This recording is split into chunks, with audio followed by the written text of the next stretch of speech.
Hola a todos amantes del K-pop, acá hablaremos de una canción de BTS, pero más que todo nos centraremos en el libro que dio la inspiración para la canción. La canción que hablamos es Spring Day y el libro que dio la inspiración se llama en español Los que se marchan de Homelas y es de la autora Ursula Kroeber Le Guin.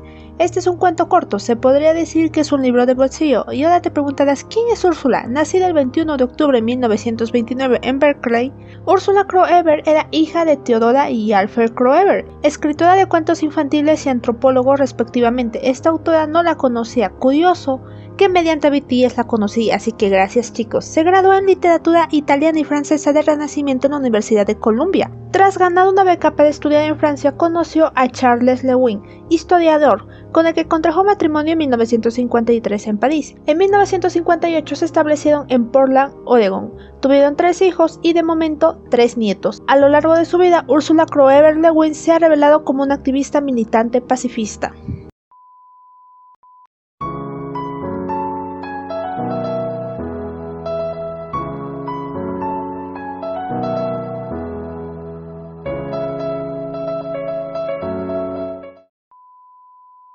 Se podría decir que su estilo y alcance es de la ficción utópica. Es curioso porque pese a que el cuento de Los que se marchan de Homelas es corto, te pone mucho a pensar, te hace reflexionar sobre cuestiones éticas, morales y filosóficas. Ahora te preguntarás, ¿qué tiene que ver esto con BTS? Pues si conoces este cuento corto y sabes ver esos pequeños detalles, verás el trasfondo del video de Spring Day. Hay 3 elementos en el video significativos, pero antes de adelantarnos de qué trata el cuento de los que abandonan Homelas, pues para introducirnos quiero hacerles una pregunta. ¿Deben la felicidad y la prosperidad generales basarse en la opresión y el sometimiento de unos pocos o de unas pocas? ¿Está justificado? ¿Sería posible de otra manera? Pues este es el dilema o el asunto que plantea la autora, donde toda una ciudad con apariencia utópica depende de su prosperidad y progreso del sufrimiento de una sola persona. El cuento inicia de la siguiente forma, con un clamor de campanas que impulsa a las golondrinas a levantar el vuelo. El festival del verano llegaba a la ciudad de Homelas, que descollaba radiante junto al mar. En el puerto los aparejos de los barcos destellaban con banderas, en las calles, entre las casas de rojos tejados y pintadas tapias. Entre los viejos jardines donde crece el musgo y bajo los árboles de las avenidas, frente a los grandes parques y los edificios públicos desfilaba la multitud. Decorosos ancianos con largas túnicas rígidas, malva y gris, graves y silenciosos artesanos, alegres mujeres que llevaban a sus hijos y charlaban al caminar. En otras calles la música sonaba más veloz, un trémulo de patintines y panderetas y la gente iba bailando. La procesión era una danza, los niños correteaban de una parte a otra y sus gritos se alzaban sobre la música y los cantos como el vuelo cruzado de las golondrinas. Todos los desfiles se penteaban hasta el norte de la ciudad, donde en la gran vega llamada Verdes Campos, chicos y chicas desnudos en el luminoso aire con los pies, los tobillos y los largos y ágiles brazos, salpicados en lodo, ejercitaban a sus inquietos caballos antes de la carrera. Los caballos no llevaban ningún tipo de perchero, solo un ronzal sin bocado. Las crines trenzadas con cordones de plata, oro y verde resoplaban por los dilatados hollares, hacían cabriolas y se engallaban. Al ser el caballo el único animal que había adoptado nuestras ceremonias como propias, a lo lejos por el norte y el oeste las montañas se alzaban sobre la bahía de Homelas, casi envolviéndola. El aire de la mañana era tan limpio que la nieve corona aún los 8 picos. Despedía reflejos oro y blanco a través de las millas de aire iluminado por el sol. Bajo el azul profundo del cielo soplaba el suficiente viento para que los gallardetes que marcaban el curso de la carrera ondearan y chasquearan de vez en cuando. En el silencio verde de la amplia vega se oía la música que recorría las calles de la ciudad y de todas partes, acercándose siempre una alegre fragancia de aire de vez en cuando. Se acumulaba y estallaba con el gozoso réplique de las campanas. ¿Gozoso? ¿Cómo se puede explicar el gozo? ¿Cómo describir a los habitantes de Homelas? No eran personas simples, aunque sí felices. Pero no pronunciaremos más palabras de alabanza. Todas las sonrisas se han vuelto arcaicas. Y es curioso porque después en el cuento no intenta describir esta sociedad. Nos dicen que es una ciudad sin rey, sin espadas y sin la posición de esclavos. Aunque bueno, esto de los esclavos después lo refutaremos. En el cuento nos dicen no eran bárbaros y las leyes de su sociedad eran escasas. Se regían sin monarquía ni esclavitud. Tampoco necesitaban la bolsa de valores, la publicidad, la policía secreta y la bomba. ¿Cómo definir al pueblo de Homelas? pues se podría decir que da la impresión de un país de un cuento de hadas. Es curioso porque a pesar de que este cuento nos lo relata un narrador, es decir, nos cuenta lo que pasa en Homelas, es una ciudad que vive de farsas. Un aspecto interesante de esta ciudad es la falta de tecnología, no había coches, ni helicópteros, ni calles por encima de ellas, y el narrador comenta lo siguiente. Como lógica consecuencia de que el pueblo de Homelas era feliz, la felicidad se basa en una justa discriminación de lo que es necesario, de lo que no es ni necesario ni destructivo y de lo que es destructivo. Sin embargo, en la categoría intermedia, la de lo innecesario pero no destructivo, la del confort, lujo, exuberancia y etc., podían perfectamente poseer calefacción central, ferrocarriles subterráneos, máquinas lavadoras y toda clase de maravillosos ingenios que aún no se han inventado aquí, fuentes luminosas flotantes, poder energético, un cura para los catarros comunes o nada de eso. No importa, como lo prefieran. Me inclino a pensar que las personas que han estado viviendo en Homelas desde todos los puntos de la costa durante estos últimos días antes del festival lo hicieron en trenes muy rápidos y en tranvías de 2 pisos, y que la estación de ferrocarriles de Homelas es el edificio más bello de la ciudad, aunque más sencillo que el magnífico mercado agrícola. En los Homelas hay religión, pero no hay clero. No hay autoridad religiosa, ni autoridad política, ni militar. Una ciudad sin soldados, la alegría y la festividad se ven en la ciudad, donde no hay crimen, no hay conflicto entre sus habitantes y solo hay gozo. Ahora me dirás, ¿qué es lo malo? Pues sigue escuchando. En el subsuelo de uno de los hermosos edificios públicos de Homelas, o tal vez en el sótano de una de sus espaciosas casas particulares, hay un lobrego cuartucho. Tiene una puerta cerrada con llave y carece de ventanas. Una tenue luz se filtra polvorienta entre las rendijas de la carcomida madera y que procede de un pentanuco cubierto de telarañas, de algún lugar del otro lado del sótano. En un ángulo del cuchitril, un par de fregonas con las bayetas tiesas, pestilentes y llenas de grumos están junto a un balde oxidado. El suelo está sucio, pegajoso, como es habitual en un sótano abandonado. El cuarto tiene 3 pies de largo por 2 de ancho. Un simple armario para guardar las escobas y los enseres en desuso. En el cuarto hay un niño sentado. Podría ser un niño o una niña. Aparenta unos 6 años, pero en realidad tiene casi 10. Es retrasado mental, tal vez nació anormal o se ha vuelto imbécil por el miedo, la desnutrición y el abandono. El niño no siempre ha vivido así. Recuerda la luz del sol y la voz de su madre. A veces habla, por favor, sáquenme de aquí, seré bueno. Jamás le responden.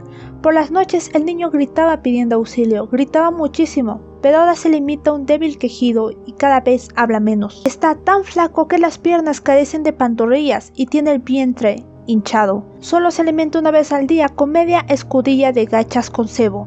Va desnudo. Todos saben que existe, todo el pueblo de Homelas. Algunos han ido a verlo, otros se contentan únicamente con saber que está allí. Todos saben que tiene que estar. Algunos comprenden la razón, otros no, pero ninguno ignora que su felicidad, la belleza de su pueblo, la ternura de sus amigos, la salud de sus hijos, la sabiduría de sus becarios, la habilidad de sus artesanos, incluso la abundancia de sus cosechas o el esplendor de su cielo dependen por completo de la abominable miseria de ese niño.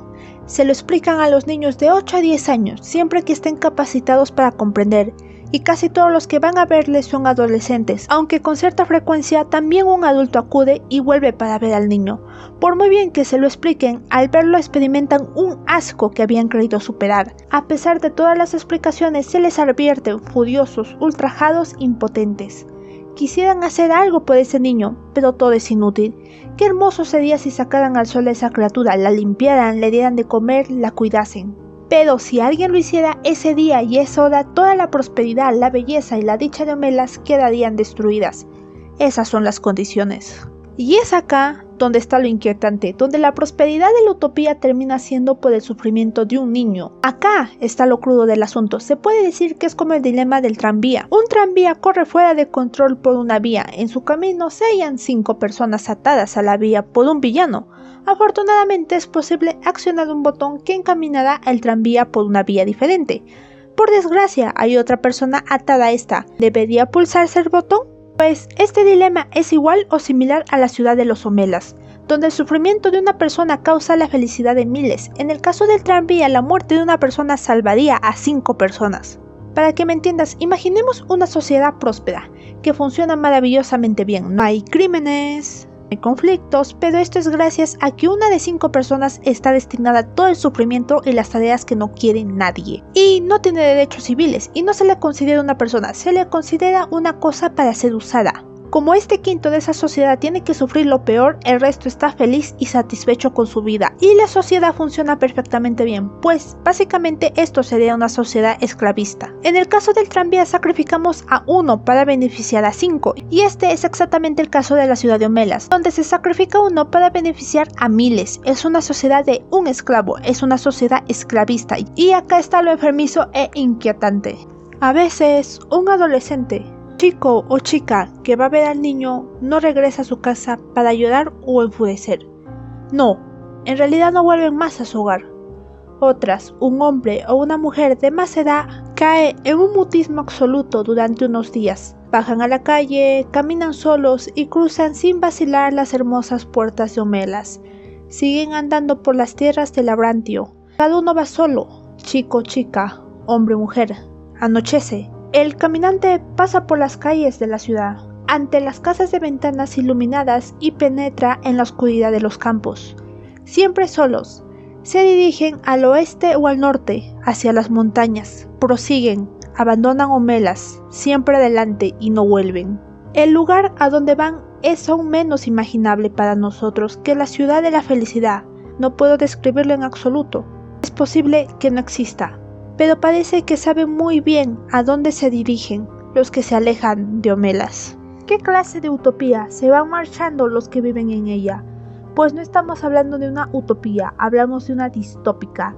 ¿Cómo te sentirías si tu felicidad depende del sufrimiento de otro? ¿Qué clase de personas son las que permanecen en Homelas? ¿Qué clase de moral tienen? Un pensamiento interesante que encaja muy bien con este relato es el siguiente. Solo soy verdaderamente libre cuando todos los seres humanos que me rodean, hombres y mujeres, son igualmente libres. De manera que cuando más numerosos son los hombres libres que me rodean y más profunda y más amplia es su libertad, más extensa, más profunda y más amplia viene a ser mi libertad. Mijael Bakunin, sobre la libertad. Al ya entender esto, creo que es menester analizar el videoclip. Hay 3 elementos que son realmente significativos en el video, que es el tren, la lavandería y la montaña de ropa sucia. El video inicia con una toma de una estación de tren, para seguir con un plano de nuestro bello Taehyung, con una cara de melancolía, tristeza y sobre la nieve. Él está esperando a que venga el tren. Parece estar solo, ser el único esperando al tren, para después mostrarnos un tren alejándose. Suponemos que se está marchando del pueblo. Y acá lo interesante, porque desde el inicio vemos ese deseo de salir, de irse. Pese a que claramente hay cuestiones que tienen que cambiar en este videoclip, el espíritu de la historia está ahí. Aunque no esté el esplendor de la ciudad, el deseo de aquellos de irse está dentro del videoclip. Podemos decir que BTS se centra del final en aquellos que no quieren vivir esa utopía mediante el sufrimiento de otro. Un aspecto importante que ya comenté es la lavandería, que lleva el nombre de la ciudad, pues esta sería una perfecta analogía de aquellos que viven en Homelas, se inquietan y se sienten sucios. Se puede decir que es una manera de limpiar esa culpa. Con esta toma se daría a entender que Jin representa al niño que sufre y los demás integrantes lo visitan y observan que es infeliz. Jungkook se dio cuenta de la realidad distópica donde vive. Se le puede notar cómo ve a su alrededor. Ellos ya saben la verdad y se da a entender con la escena de Jin, pues ellos lo visitaron. Aún así siguen con sus vidas normales, pero aún así no simulan su tristeza. Un momento significativo es cuando Jin ve adentro de la lavadora, ve la ropa sucia y con ello ve lo sucio de todo. Y es curioso porque después esta toma pasamos a la montaña de ropa sucia. Esta montaña se puede interpretar con el sucio que hay en Homelas, en lo repugnante de todos. Jungkook se siente asqueado por Homelas y quiere marcharse, pero no es el único. El final del video termina con ellos fuera del tren, con el tren llegando al final de las vías y con BTS caminando, siempre solos. Se dirigen al oeste o al norte, hacia las montañas. Prosiguen, abandonan Homelas, siguen adelante y no vuelven. O eso creo, quizás se están dirigiendo al sur y me estoy equivocando. Algunos piensan que la canción es dedicada a los estudiantes fallecidos del ferry Sewol, tragedia sucedida en 2014. El ferry, que transportaba más de 400 personas, entre ellas estudiantes y profesores de la secundaria Dankon, se volcó y se hundió. La mayoría de la tripulación no llegó a salir. Aún así, si se ponen a analizar solo la letra, puede ir dirigida a cualquiera, tanto al cuento como a los familiares del ferry. Quizás el videoclip tenga detalles como Jimin sosteniendo unos tenis y colgándolos en la rama del árbol, como dando a entender que dejó de cargar el dolor de su duelo. Otra interpretación que le dan es que BTS representa a las familias y a las víctimas, que están atrapados en sus sentimientos. Los familiares al simular su pérdida y las víctimas no procesan lo que les sucedió. Pero para mí es más fiel al libro, aunque tiene sus detalles hacia los estudiantes. Bueno, esto ha sido todo, espero que te gustará. Dime qué piensas, que tengo razón o que estoy mal interpretando y sobreanalizando todo. Igual no importa, este video solo es una opinión de lo que creo que significa aspectos del video. Puede estar equivocada como en lo correcto, así que de igual forma eres libre de comentármelo en los comentarios. Te recuerdo que te suscribas para más análisis y demás contenido relacionado con el mundo del K-pop. Sigue en mis redes sociales y nos vemos en un próximo video. Bye bye.